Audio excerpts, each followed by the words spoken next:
We'll get started here in just a second. So y'all just hang tight, jump in the comments, let me know your guys' thoughts, but we'll get started in just a second.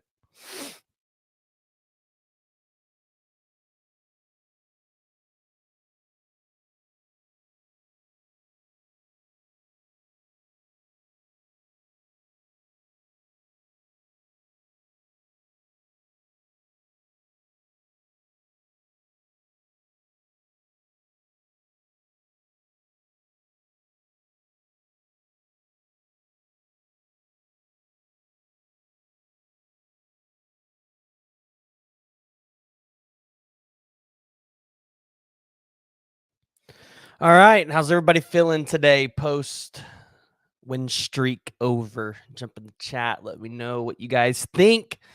Because the 71 game win streak for the Oklahoma Sooners softball team is officially over, and all good things must come to an end, right? Nick Saban at Alabama, UConn's, what was it, 114 game winning streak for women's basketball. There's been so many win streaks over the years or over the past couple decades that have just had to come to an end, and it's always sad for college sports when those die off, but that just means something new can happen. And I think it's going to be interesting to see exactly where Oklahoma softball goes next after this win streak. And now that you have Love's Field open, right? You had all of these milestones, 3 straight national championships. But at the end of the day, Oklahoma still has something going for them. You still have the 3 straight championships. You're still chasing number 4 in a row. Nobody's taken that from you yet.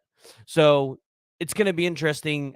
We saw Patty Gasso just hit the newsstand here in just a second, so we can cover some of that. But it does look like, the girls get to come off now and they get this burden taken off of them. Because, I mean, regardless how you want to look at it, a win streak of this magnitude, it's a burden on your shoulders, right? It's something no matter who you play, what week it is, what day it is, you're always got a target on your back. And you don't play well enough, someone's going to end it.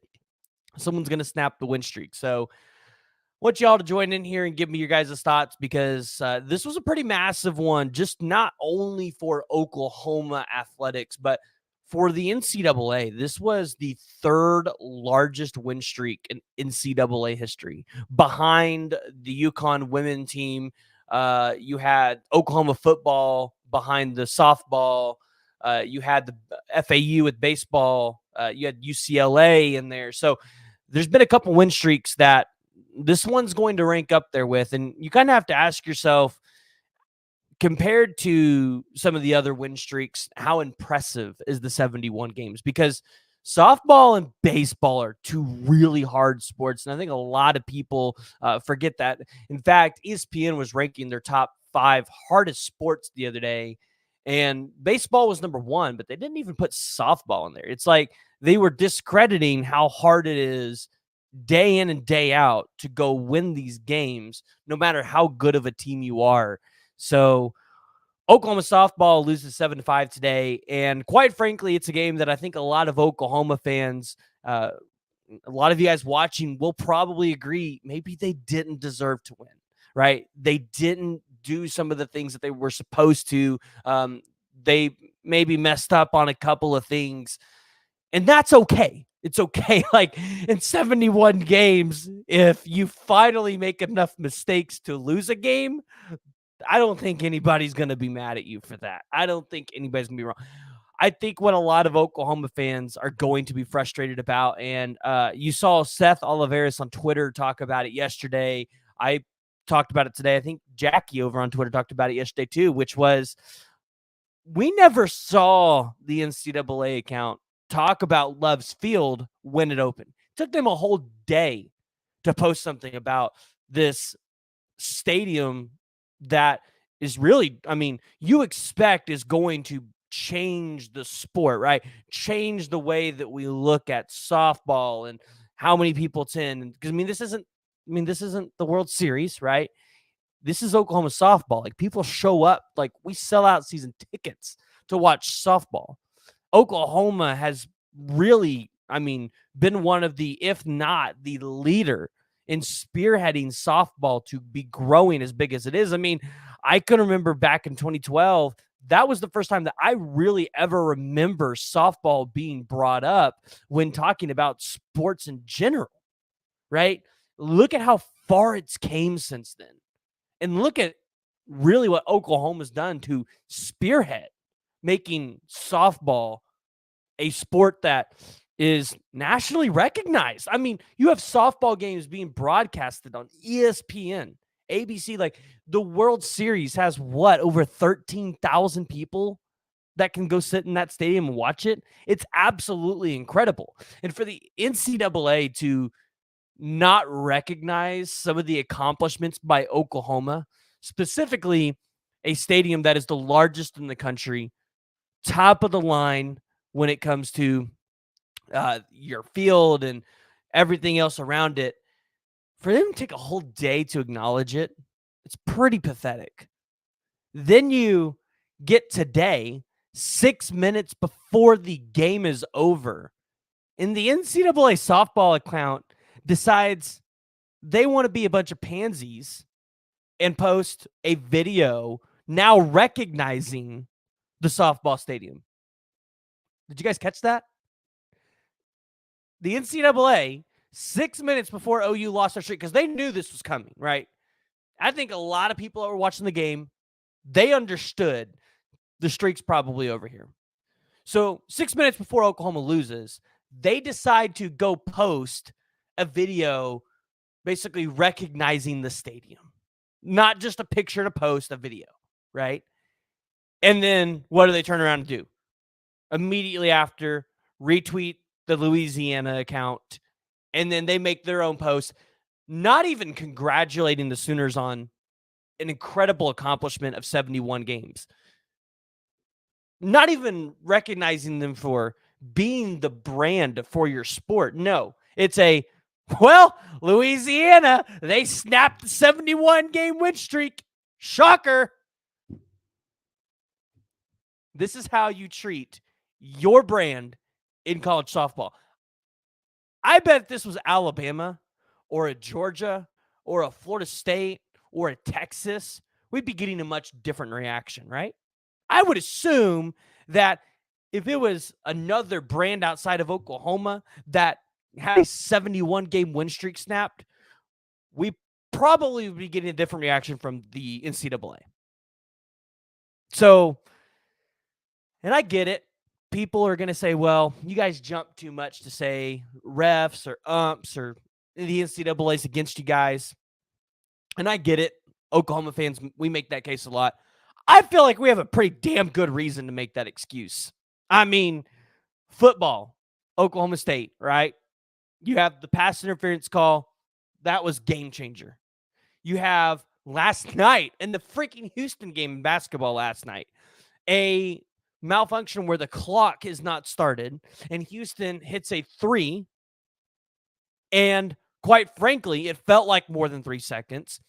Secondly, the dude traveled to another county before he shot the ball, and they gave Houston the points. And the game last night ended with a 2-point victory for Houston. So a 3-point swing for Oklahoma would have beat the number 1 team in the country. Then you look at today, right? And a lot of people are going to look at this, hey, well, did Parker touch the bag? Well, I don't think it's whether she touched the bag. I really asked myself, was the defender in the way of her touching the bag?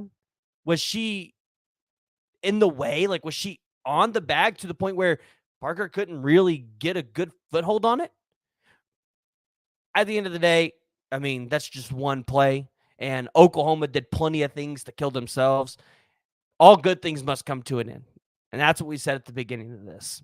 Oklahoma softball loses to Louisiana, and now they get to get this monkey off their chest.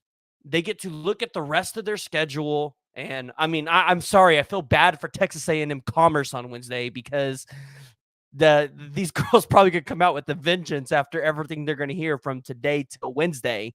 But you get to come out, you get to go into conference play, you get to start over, right? Clean slate. You're going to the World Series. That's your goal. Your goal is to get through regionals, get through the supers, and get to the World Series, where likely you're going to face a conference opponent in Texas, and you're likely going to see another team like Florida State or somebody like that, right? You're going to see some of those common opponents that you've seen before, right? Your goal is to get to, what is it, June? May and June? So if you're an Oklahoma fan, I think it's a little painful. I don't think we wanted the streak to end just yet. I think a lot of us in the last video were talking, hey, I'd like to see this thing get to 100, right? 100 wins. That's what I think a lot of people wanted. But 71 games is still really impressive. And you see these girls go in there and fight day in and day out. Hey, you know what? Maybe this is going to be for the better. Because, I mean, they were battle tested this series. I mean, did people not realize they could have lost against Miami of Ohio? But you got some clutch hitting from Kinsey Hansen, who, by the way, is just an absolute superstar for this team and wouldn't have just been poetic if she would have been able to do it again today.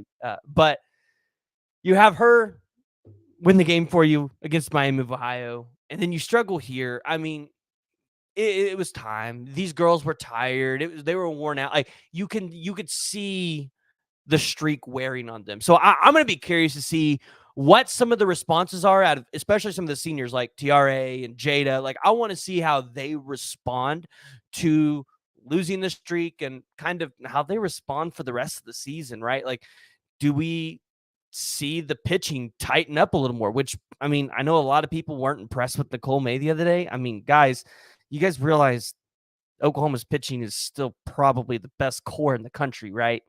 You've got like 6 pitchers that you can rely on, and a lot of teams have 3 to 4. So if you're Oklahoma, I'm not really worried. I'm not. And I think, these girls are going to go out here now and they're going to tighten things up. They're going to clean a couple things up. And I think you're going to see, after they get some time in on this field, I think you're going to see Oklahoma really start to get back to dominate. And I was talking to Andrew about this because if you guys don't notice, I'm sunburned clearly, right? And it's kind of ugly. You guys can see my little line right here.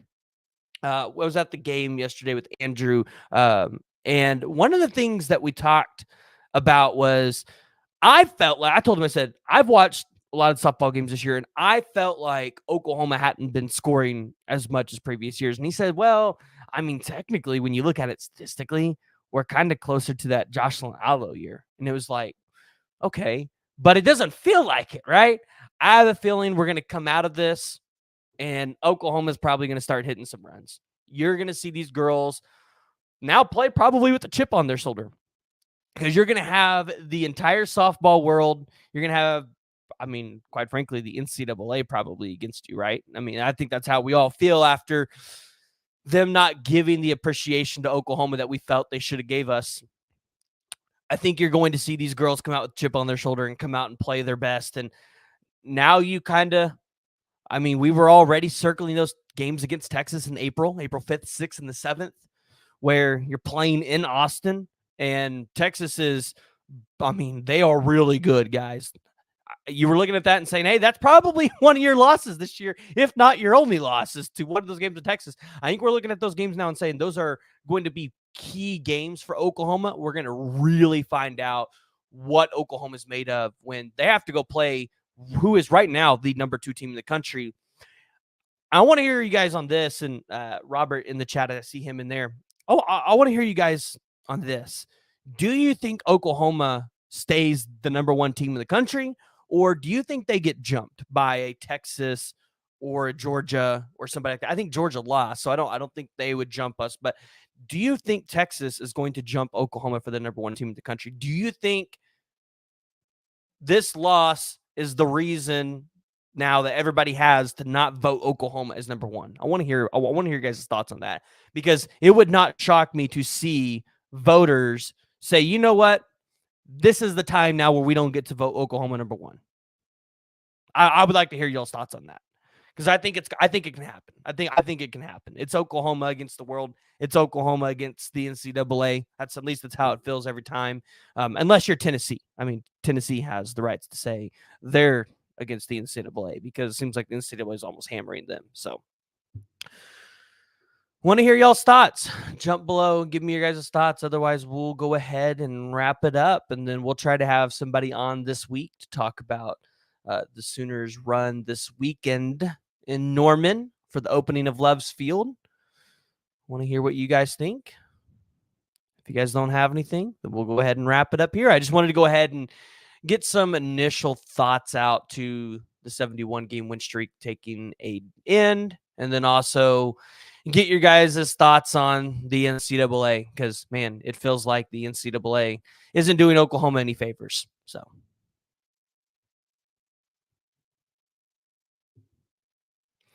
all right. Well, it looks like Jackie Wins is hosting a Twitter space. So, everybody, let's go jump over to Twitter. Let's see what they're talking about over there for softball.